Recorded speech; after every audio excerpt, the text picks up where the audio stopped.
You're listening to Radio Mayapur with the best devotional, meditation, kirtan music, and inspirational podcast. This is Radio Mayapur.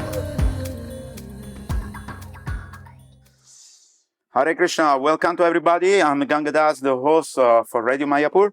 And we are in Australia in a Gold Coast, a beautiful place. It's called New Govardhan Farm. We have a school. We have 2,000 acres. We have 100 cows.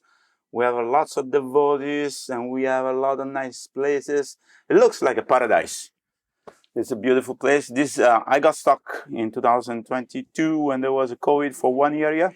So it is my second home. I really enjoy coming back here. Today we are very, very fortunate. And we have a great pleasure to be with Ramai Swami Maharaj, who has been instrumental for this, for the Australian Yatra, we can say. Welcome, Maharaj. Hare Krishna, Ganga. Thank you for having me on your cast here. Radio Mayapur. Radio Mayapur. Yeah. So, Maharaj, tell us a little bit, this is an inspirational podcast. So tell us a little bit about your life when you were a child with your family, a little bit what you did, where you were growing up, and whatever you want to share. That's called the Purva Ashram, before the current ashram. Yeah. If you want to. If not, we can go ahead. My parents are European, and my father was Italian, and my mother's French, and they both since passed away. Yes. But my father was an engineer, and he got work in Egypt. And I was working in Alexandria in Cairo. And so the family went there. And so I was actually born in Egypt. But after some time, there was a coup against the monarchy. That time there was King Farouk. And there was a coup. And then President Nasser came to be the president there. And he asked that all Europeans go out of that country. Because they were taking their jobs from the local people. So from one day to another, you've been thrown out of the place. Yeah, almost like that. I was very young, 4 or 5 years old, but I don't remember much. But my mother and father were telling me what the circumstances, and they more or less had to leave almost immediately within a few weeks. And they couldn't take hardly any belongings. They couldn't take especially any gold or like jewelry and things like that, valuables that were from that country. And so my mother tells me that they even took her wedding ring from her because it was gold and had a jewel in it, and they said it's because it's a national. It's from Egypt itself, therefore you can't take it. I think it ended up in someone's pocket. Of course. Would have been a bitter experience for your parents? Very bitter, but they had relatives my mother had relatives in Sydney. Okay. And so they were corresponding, and they said, well, why don't you come here to this country because there's good job opportunities here. So that's how we ended up in Sydney. So we were there for a couple of years in Sydney. My father was working. He didn't get the work he wanted. He was an engineer. He didn't exactly get then he got a better opportunity in the city of Melbourne, which is in the south of Australia. So then we moved there. So the rest of my education was there. And I went Which year it was when they shifted here in Australia? It was like 56 or something like that. I can't remember exactly the year, but a long time ago. Long time ago. Yeah, and so I grew up in that city, and I went to the school and the college there in Melbourne. And then just after that, we were all students, and we were living in a house. And one of my friends was downtown in the city, and he met some devotees who gave him a Back to Godhead. Wow! And so he came. And he came back and he said, I met some nice people, and he showed me the Back to Godhead. I was just flipping through it. At that time, of course, I wasn't very much into any religion or anything spiritual. I was concentrating on my studies. And in one sense, I was brought up in the Catholic religion, and my parents made me go to the church and the Sundays, but although they didn't go themselves, but they just sent me along and then get the Catholic upbringing. And so that was all right. I used to enjoy especially the stories from the Old Testament and everything like that. Yeah. But I didn't keep it up, and I was a little against it even to a certain extent. But then when I looked through the magazine, I found it interesting. I was especially immediately attracted to the picture of Prabhupada. because the picture of Prabhupada, at least those early editions, would have it on the inside cover. Yes. And so I said, well, this is of course, in those days I didn't know very much, but I've heard of Buddha, and I didn't know really that much about Hare Krishna, because Hare Krishna in Australia was very new at that time. Right. It was the early 70s. Right. And so I didn't really know about Hare Krishna. I'd heard of them, even seen them a couple of times chanting. But so I was attracted to that. The friend of mine, the other student, he got, along with the magazine, he got an invitation to attend a Sunday program. So he went, and he came back this time with an Ishopanishad, and he presented that to me, and I found the Sri Ishopanishad very, very compelling. And then he invited me to go to the Sunday program. At that time, I was also doing some music. I was studying, and also was in different bands, Kami bands and stuff like that. But I decided to go along. So that's how I became interested in the Krishna consciousness. And there was a group of us, and a group of us became interested. And we were traveling. And I actually... What type of music you used to play in the band? I was, like a kind of a fusion of jazz, what we used to call jazz rock. Okay, nice. Jazz. I was very much into what at that time was very popular, jazz. You were playing instruments as well? I played different instruments. I studied all those. I played trumpet. I played piano, a little piano for theory, especially, and a little bit of drums, and played a little saxophone also. Okay. So I used to play a few instruments, and so I was very much into the jazz, which a lot of the youth were, my age group were into that. And then, of course, all the new music came along, so I got into different bands, and we fused the music together. Nice. So then I became a devotee and joined up. First of all, there was a small center in Brisbane. But one minute, what makes you believe that you want to do this experience of spirituality? I mean, what apart from reading some books which were compelling to you or were attractive to you, there was something in your life at one point you say, okay, I want to try this. Because you tried so many things, we try so many things in life, and they're all experiences. But you thought, oh, let me try and go deep into the spiritual consciousness or when I was small, I used to think, not small, but in my teenage years, I used to think, because I used to see my father worked, he'd go to work and come back, and then my mother just worked part-time. And I used to think when I was younger, what else is there, because I saw our next door neighbor, the father died.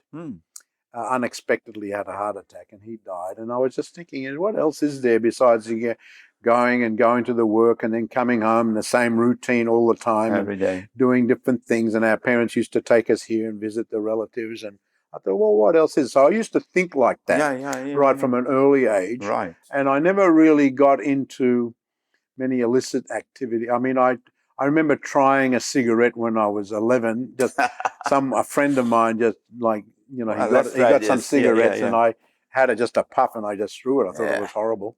And even alcohol, I never really liked alcohol. I didn't like the taste of it. So I never got into heavy stuff like that, drugs. But I was curious about something more. And then when I saw Prabhupada's picture, I was very attracted. And then I was reading the articles, and especially Ishopanishad very much convinced me. And then I started to read Bhagavad Gita, started visiting the devotees more, and I became very attracted to that lifestyle. So you start practicing at home where you were? You start practicing? It's interesting you bring up that point, because I started to follow some of the principles. I was already a vegetarian before I met the devotee.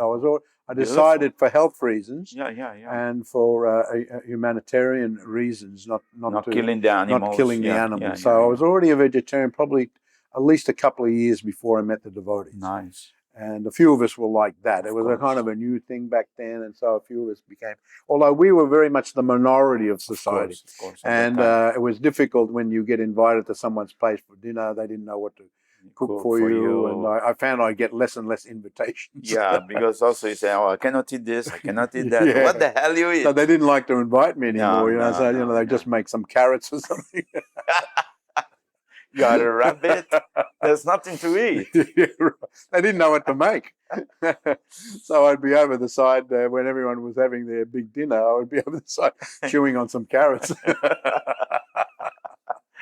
And then, of course, then a part of it being attracted is that when you go to the temple, you get that prasadam experience, and that was just over the top for me.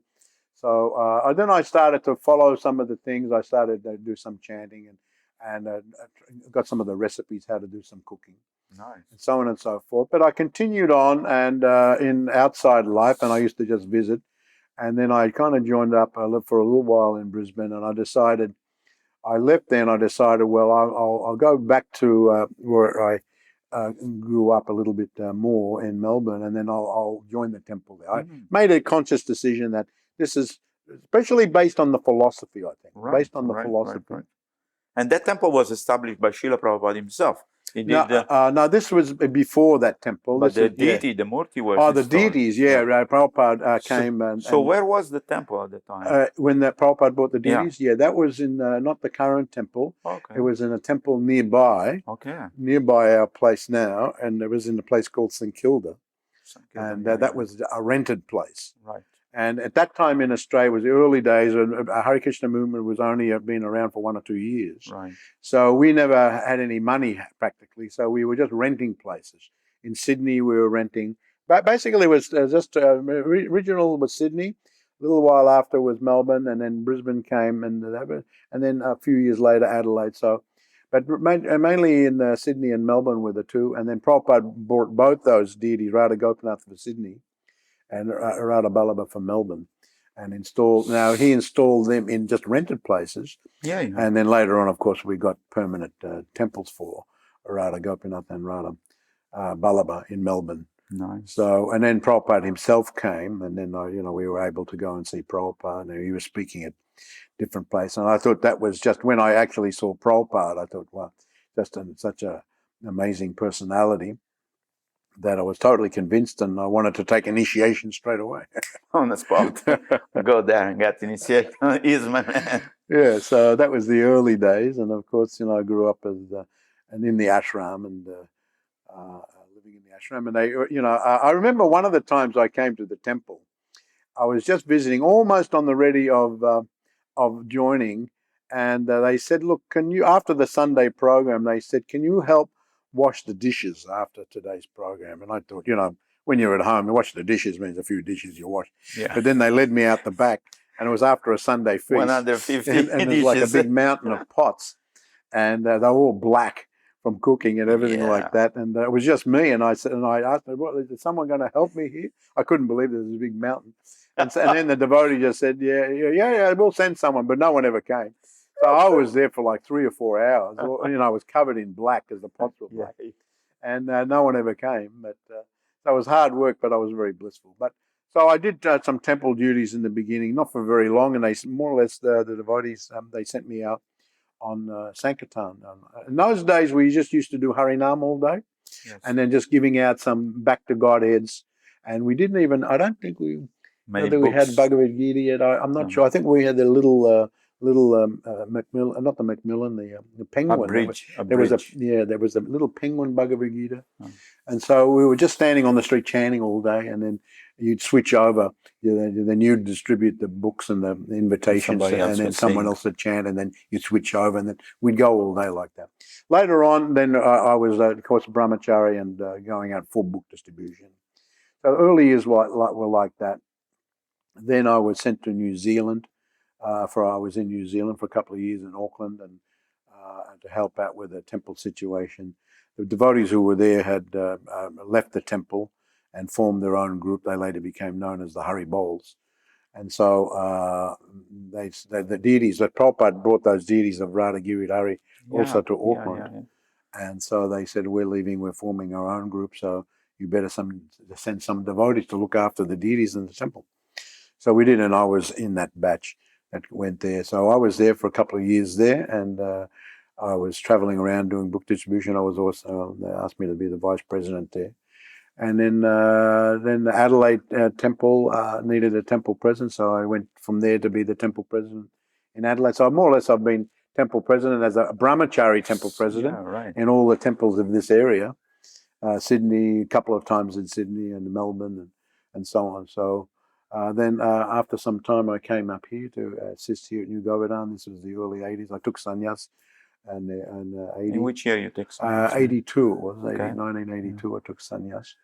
And so then after that, I was just traveling around. And I decided that it was nice to travel.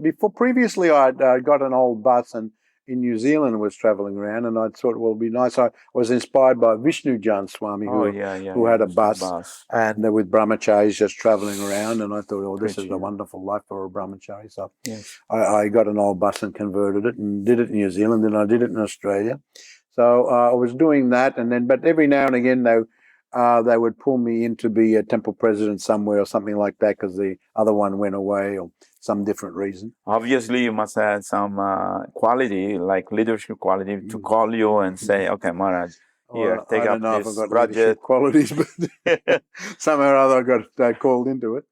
So, so I did that on and off, temple president, and then traveling around, and we went right around everywhere, the regional towns, and did Harinam and gave out books and put on programs and had big feasts and everything. Got very good reception in many places, got coverage on the local TVs and the papers. And so it was very, very wonderful. So that was going through. And then the early 90s there, I was asked to become a GBC, a member of the governing body commission. So I kind of like my lifestyle of just traveling around. Freedom.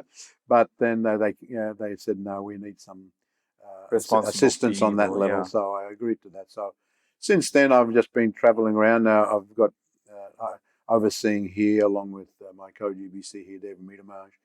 And I'm also involved in Indonesia as a co-GBC with Kavi Chandra Maharaj. I'm in America and, of course, New Zealand and so on. I was there in Mayapur for quite a long time, for 8 or 9 years involved on the executive management committee there. So, over the years, done various services. So, all in all, by Prabhupada's mercy, I've been able to practice Krishna consciousness, and I think it's very important that we stay very humble and always seek the association of devotees and get their blessings and try our best to serve our spiritual master as best we can. So it's been quite rewarding in that way. Let me ask you, because you had a band, Krishna Conscious band also, you travel around doing concerts and bhajan, and you were very successful because people still remember this band of yours when we travel around. The older ones remember. Yeah, I don't know. Yeah, the old people, right? Tell us a bit about this adventure of music. Man, you were able to reconnect your experience of music as a musician into Krishna consciousness, which is very nice. Yes, well, I did study music and amongst other things, but I studied music and I used to play those instruments. So at some period, I thought, well, this would be. We were doing we were starting with the bhajans with harmonium and mridanga and like that. But then I was able to find brahmacharis who also were musicians from before. Someone who played the bass guitar and someone who played the guitar. I had a very good saxophone player and drummer and so on and so forth. I played the keyboards, and so we found that we'd start like that. And then we showed some video, and I give a short talk of what is the Krishna consciousness. And at the end, to get everyone up and dancing, then I'd bring the devotees with the band, and we'd play kind of more contemporary type music of what they were used to. And we found it very effective in getting everyone up to dance. I had different types of bands over the years, and different devotees coming and going. Of course. But it was very successful, at least at the time. But you're talking about, for me now, like 30 years ago, 35, 40 years ago now, when I did that. You just get to the age that it's no longer feasible to keep doing those activities. But as you said, that we did do some big concerts actually. Outside Kami concerts where they have big stages and things like that. Somehow or other, someone had seen us somewhere. One of the organisers, and actually contacted us to go on theirs to put on something a little different to what they. And I remember being up on big stages. I think we did probably about 4 or 5 of those big big kind of concerts, like outside. How many people will participate in this? Oh, thousands and thousands of Thousands them. of Yeah, people, tens yeah. of thousands sometimes. Yeah. A big stage, and Yeah. so I remember doing that. And we play different venues. I remember there was one night we were traveling in New Zealand, and there was one fellow who came to one of our programs and liked the whole thing and liked the band. He said, "Look, I'm involved in running a blues club up there in Blues club." Yeah, blues club up in Christchurch. This is in New Zealand. So he invited us to play there. So Nice. I was talking to the devotees in the band. I said, well, we have to try to get some blues type numbers. So we put some words and some Hare Krishna to it, and then we played the blues club. It was all kind of dark and everything like that inside. So we went inside. The people in there were quite surprised because we were all dressed as Hare Krishna devotees, but we were introduced. So that was a funny story, that one. Nice. That was a long time ago. We were all a lot younger then, but we were able to give out some prasadam there as everything. So we took those opportunities. So something a little bit different. I used to try all sorts of ways to spread Krishna consciousness, and that was one thing that really worked back then. Maharaj, talking about prasadam, Srila Prabhupada told when he was here in Australia, we can conquer Australia by distributing prasadam. I know we have 3 restaurants here, and one in Kingscliff, the other one, and they're all very successful. So tell us your vision about prasad distribution. Plus, we are distributing to, we have extra prasadam here, and Bharat is bringing to the community center, so people who are less fortunate can come in there and take prasadam. This is a great mission, I think, and is a great help for everybody who takes prasadam, because create a gyata sukriti in the heart. Eventually, this life or next life, they'll be interested to become more spiritually, more advanced, more human-like. Yeah, well, I mean, Prabhupada, I think you asked me the other day that Prabhupada made a very profound statement about prasadam distribution. Of course, in general, for the whole world, but he said in this country, he's actually told us one time that your country will be conquered by prasadam. And, he was... Korma, I wasn't there, but Korma was telling me, he's our famous chef here in this country, that Prabhupada made some sabji, and it was a paneer sabji, and with cauliflower and paneer and everything like that. And it was very wonderful. Nice. And the devotees said, and he just showed them how to do it. And Prabhupada said that, yes, this is very wonderful. This is even the meat eaters will like this, and he actually called it. This will be meat eaters' delight. Then another time he made some pakoras with cauliflower pakoras, and he also said the same thing. He said these pakoras are so nice.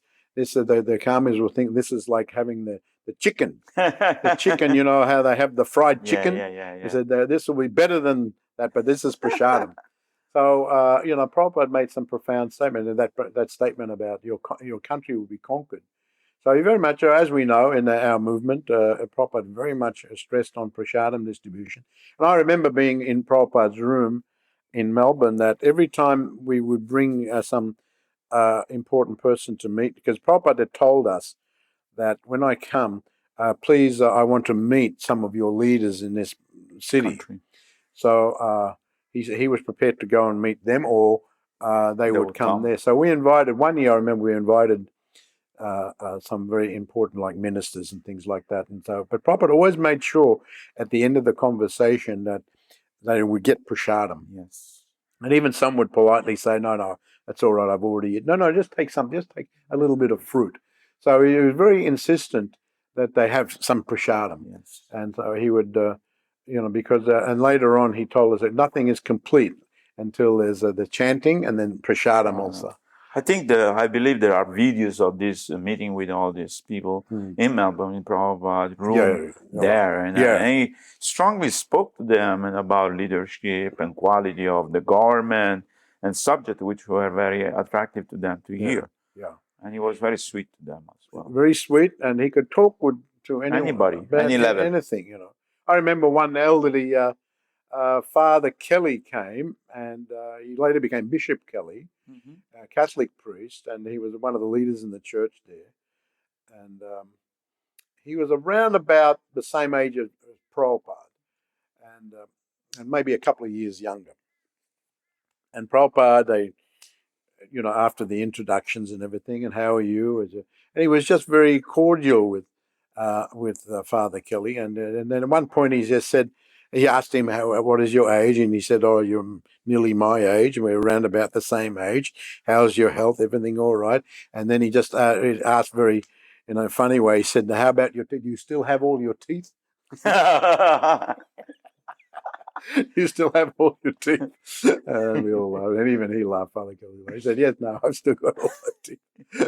So he would know just how to break the ice and have a really nice conversation. But at the same time, then there were some more, as the conversation developed, then Prabhupada would bring in the philosophy, and they would ask questions and so on and so forth. He would meet with some ministers, and he would bring in the philosophy on that level. If you met some religious person, it would be on that type of level of conversation, and some minister would be more on that level of government and so on, leadership and so on. So I think everyone in the world was the same for Prabhupada that day, and he specifically asked that you bring people so I can, because he said that if the leaders can be convinced, then or at least become favorable, then it's a good chance they can influence so many others. So it was very, very important for Prabhupada. So do we have a plan maybe to open more restaurants? Restaurants. Restaurants. We have, I don't know how many restaurants. We have 3 in this area. And, of course, the devotees have their own restaurants. And then, of course, the temples have their restaurants. This temple has 3. And Brisbane, I think, has 2. And then Sydney, there's restaurants there. We could probably have some more restaurants in Sydney. It's a big city. Yeah, it's a big city. And Melbourne has 3. And Adelaide has 1. And Perth has 1. So everywhere in this country, the temple has a restaurant, at least one restaurant, if not 2 or 3. Nice. Sometimes, even up here, they're even talking about a 4th one. It's always, and people always like to come to our restaurant. They're very popular. And in this area, doing very, very well here. Raja, maybe ask you, what was the most difficult time in your spiritual life, in the course of your spiritual life, if there was any difficulty or your personal, I don't know, just in general? Because Krishna consciousness is very blissful from the beginning to very end. Very blissful, but there's we always... go up and down, and there are certain times. I think that as a general, there's been upheavals in the movement. I think one of the biggest upheaval, of course, when Prabhupada left. Yes. For us, Prabhupada had been sick before, and in the early days, in the late 60s there. And so when Prabhupada, he'd been sick again in around 73, 74, we would actually have a prayer that we pray for Prabhupada to get better. Right. And then later on, of course, we know that in 77, he became very, very sick. And he actually said that all my disciples can come and see me now in Vrindavan. If whoever wants to come can come. So I had planned to go there. At that time, I was the president of Melbourne Temple, and I'd gone to London to Bhaktivedanta Manor, because Dhanavir Maharaj, at that time, Dhanavir Brahmachari, was running a new Bhakta program, and he was very successful in attracting new people. So I wanted to go firsthand there to see what he did.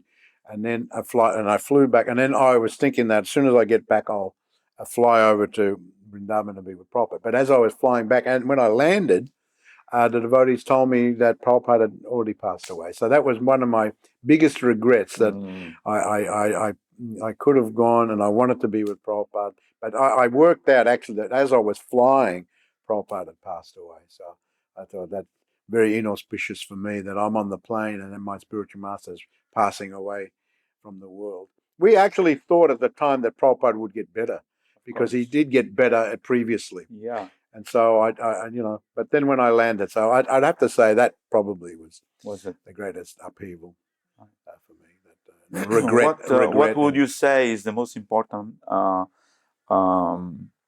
piece of information or message that Srila Prabhupada gave to you personally? I mean, he spoke to all the disciples in the same way. Well, I think that, especially in the early days, we go in to see Prabhupada, and we were doing book distribution, and he was very happy. And we'd go in and he'd give us gulab jamans and all sorts of things, rasgullas, and sometimes he'd even throw them and we'd catch them in our mouths. So it was a lot. But then at the end, one time I specifically remember he got kind of a little serious. He said, "I know you're distributing so many of my books, but are you reading them? You have to read as my disciples. You have to read my books very scrutinizingly and become thoroughly learned in all of the books. If that someone challenges us in any way, then we can respond based on what we have learned in the Bhagavad Gita and the Srimad Bhagavatam." So I think that was a very profound moment I had with Prabhupada. So from that time on, I did take it. We used to attend the classes and we used to read occasionally, but I think from that time on, I put aside special study time and regularly did it. So that was one. There's probably quite a few more, but at least that was one profound moment. Wonderful. Maharaj, I can talk to you for hours because you're such an interesting person and you have so many wonderful qualities. You inspire so many devotees. But is there any parting message you would like to give to our audience of Radio Mayapur? Hare Krishna. This is mainly heard in Mayapur, or is it heard? No, it's all over the world. All over the world. Well, I think that try your best to stay in Krishna consciousness and associate with the devotees and try to do. Prabhupada very much stressed on service, on doing seva, and and I tell a story because one time I was in Vrindavan at the opening of Krishna Balaram. In Brisbane, I was there in 1975 at Ram Navami time, and we all walked in. The temple was just getting finished off, and we walked in with a group of brahmacharis, and Prabhupada just came in all of a sudden, and we paid our obeisances, and Prabhupada said, "What are you doing?" We're looking at the temple. "Oh, very nice. I hope you enjoying, but you haven't got any service to do." So Prabhupada, he said that looking is one thing, but doing seva is more important. So right then and then he asked his servant to arrange some service for all of us. So immediately we were mopping and anything. So anything, yeah. So Prabhupada very much stressed on doing a seva, and so I think that we should. And in the beginning years, I don't know if this is used so much, but we all used to have a saying, at least over here, that when we refer to a devotee and refer to his good qualities or her good qualities, we would say that, they're such and such bhakta or bhaktin, or they got a very good service attitude, very good service attitude. Right. So I think that all of us have to develop a nice service attitude and remain humble, always associating with devotees, and as the saying goes, chant Hare Krishna and be happy. Thank you so much, Maharaj. It's been a great pleasure being with you today. Bless us all that we can continue our Krishna consciousness nicely. Jai Srila Prabhupada ki jai. Go Premanandi. Haribol. You're listening to Radio Mayapur with the best devotional, meditation, kirtan music, and inspirational podcast. This is Radio Mayapur.